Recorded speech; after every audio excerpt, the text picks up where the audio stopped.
Hi friends, evening టైంలో సమోసాలు బజ్జీలు కాకుండా స్వీట్ కార్న్ ఫ్రైడ్ రైస్ని ఎలా తయారు చేయాలో ఇప్పుడు చూపిస్తాను. చాలా సింపుల్ ఇంగ్రీడియంట్స్తో చాలా టేస్టీగా తయారు చేసుకోవచ్చు.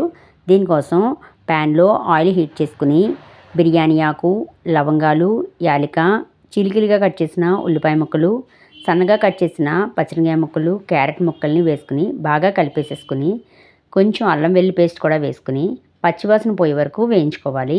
ఇవి బాగా వేగిన తర్వాత స్వీట్ కార్న్లో ఉప్పు వేసి ఉడకబెట్టుకుని ఆ గింజల్ని ఇందులో వేసేసుకుని బాగా కలిపేసుకున్న తర్వాత ఉడికించుకుని చల్లారబెట్టుకున్న రైస్ని ఇందులో వేసేసుకుని రుచికి తగినంత ఉప్పు కూడా వేసేసుకుని బాగా కలిపేసుకుని ఓ సర్వింగ్ ప్లేట్లోకి తీసేసుకుని కొత్తిమీరతో గార్నిష్ చేసుకుంటే చాలా టేస్టీగా ఉంటుంది. దీన్ని వేడివేడిగా సర్వ్ చేసుకుంటే చాలా టేస్టీగా ఉంటుంది. మీరందరూ తప్పకుండా ఈ స్వీట్ కార్న్ ఫ్రైడ్ రైస్ని తయారు చేసుకుని టేస్ట్ చేయండి. మీకు ఏ విధంగా వచ్చిందో నాకు కామెంట్లో తెలియచేయండి. Sweet corn fried rice video కనుక మీకు నచ్చినట్లయితే లైక్ చేయండి. మీ ఫ్రెండ్స్ అండ్ ఫ్యామిలీ మెంబర్స్కి షేర్ చేయండి.